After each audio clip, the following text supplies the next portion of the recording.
Right, Stevie, thanks for joining us. Big smile on your face because of, I'm presuming, the result on Saturday. It was a decent performance and a well-deserved victory in the end.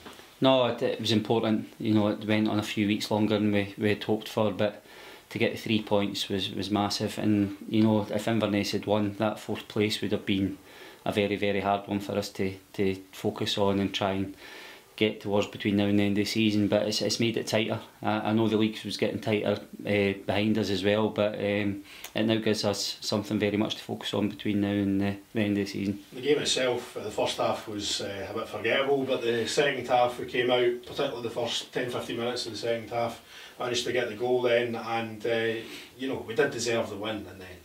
Yeah, I think the pleasing thing from it was Inverness sort of threw everything at us for the last 15 minutes. You know, they maybe went a bit one-dimensional, put the boy Austin on up front, and I thought to a man, we stood up to it. Ryan, you know, done well in his 18-yard box, and in the end you end up putting on Mark Durnan as well, who has to, you know, shore up the defence, something that it goes against the grain a wee bit, putting on a defender for a striker, but we thought it was a needs must, and it was important that we held out to get the 3 points to build on. That must be really pleasing as well, the way the team defended as a whole, not just the back line as well. No, the first half, Aidan played up front for us. Obviously Face had picked up an injury, and the role that we asked both Aidan and Bruce to play, we asked them to come off the centre backs and leave them on the ball. You know, splitting the full backs and the centre backs so that the ball's getting played up to John White were straighter balls that give our centre halves a chance to then go and attack and win.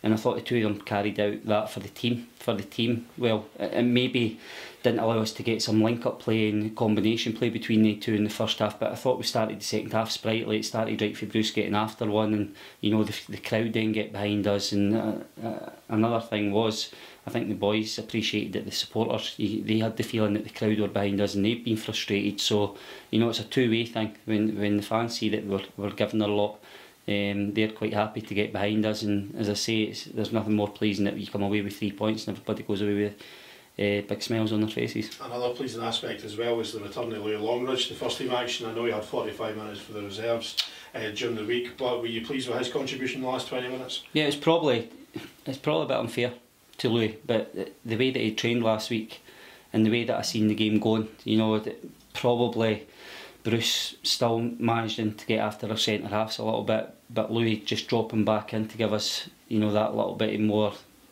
extra numbers in the middle of the park to help us out defensively. But I was delighted that he managed to get some minutes under his belt, and he's had another full week under his belt to get back fit for the weekend. Have you noticed a difference in training this week with the result of the weekend? Have the boys been flying in training? No, I think I sensed it when they were coming off on Saturday. You could feel that there was like a relief in the players, because in terms of their attitude, it's been first class since we got the job.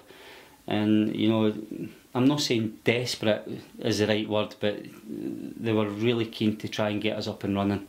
And you know, their efforts haven't been questioned. It's just the togetherness and doing it for over the 90 minutes, and that's what they'll take confidence from. You mentioned you as a collective, the management team. The third piece of that has now been filled, Callum Davidson. First of all, how did it come about? And secondly, you must be delighted to get a man of his experience and still relatively young as well on board. Yeah, well, Callum, I think, as a player, played in the Premiership in England, played at top level in Scotland. He was international, and he was well respected. He was well respected with anybody ever played against him or played in the same teams as him. He's then went on and had a successful coaching career. Done brilliant up at St Johnstone under Tommy Wright for a good number of years. St Johnstone probably challenging the top half of the league. And he then moves down to Stoke. He knew Gary Rowett from his playing days. Managed to get some coaching experience in the Championship, but it's a volatile industry, and he found himself out a job probably quicker than he'd hoped. We both were on a pro licence the last couple of years, where we've had many a discussion about football issues and thoughts and philosophies and whatnot. So he's somebody that I respected in it. you go as far back as when I first joined Falkirk on the coaching staff. St Johnstone would train at Stirling University on a Tuesday and Thursday. That was our base at the time as well. We were full time there at the time, Falkirk, and again over a coffee or that, I would discuss football issues with Callum. So there's a trust in his football knowledge. As I say, he's well respected in the game. He brings a calmness. He's seen it at the highest level in Scotland. You know what it takes to win games of football, and he'll bring that to our coaching team, and give the players a game awareness, how to see out certain elements in games. Let's move on to Saturday then, another big game against Ayr, who are the surprise packages of the Championship. Well, it's not a surprise anymore, but they're doing fantastically well at the top of the table. It's going to be a difficult match, but obviously coming off the back of 3 points, we should go in it with a wee bit of confidence. Yeah, Shanklin's obviously one of their main threats, the amount of goals that he's scored. Moffat plays a big part in a lot of his goals. His cleverness dropping off. He plays that position really well, where he starts on the centre backs and then drops into areas. He's very clever at recognising where the ball's going to drop. So again, it's something that we've tried to work on this week. So it's more so when we're attacking that we've got to be thinking where they two are. I think they've got a great team spirit. They've got a good togetherness, and having won a right good few games last year to win promotion into the league, they've carried on that vein for them, and it'll be a big ask, but our motivation's got to be that we go down there and see how we can cope with them, because the last time we visited them we got turned over too easily. And the games come thick and fast, because Partick Thistle are the visitors to East End Park on Tuesday night, and every game at this stage of the season is important, but particularly when you're playing somebody who's in and around you in the table, it makes it doubly more so. Yeah, and listen, I've looked at some of Partick's stuff, and the coaching staff have, but we're very much focused on Ayr United. It's a big ask to go down to Ayr United and go and win the game, but it's something I think we're capable of doing. So we'll continue to focus on that over the next couple of days.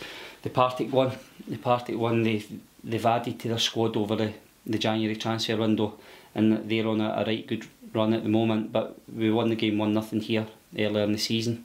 We'll take confidence from that, but hopefully we'll be going into that having went down to Somerset and picked up a good result. Finally, how are we looking in terms of injuries for the weekend? You touched on Face earlier on. Any update on him and the other boys who were missing from the weekend? Yeah, it's still unfortunately the ones from the weekend are still missing. Face is we've been trying to see if he's going to be able to play some part this weekend. It might be that it comes too early for him, and again we're wary that we don't want to push him and then we end up missing. He potentially end up losing him for 6-7 games. So we're monitoring Face closely. I know that he's keen, like all the boys are, to try and play their part in getting a victory down at Ayr United, but as I say, we can't be silly about it, and if we have to give up another couple of days or another week or so on Face, then we just have to do it, but we've definitely got the quality to go down there and win the game anyway.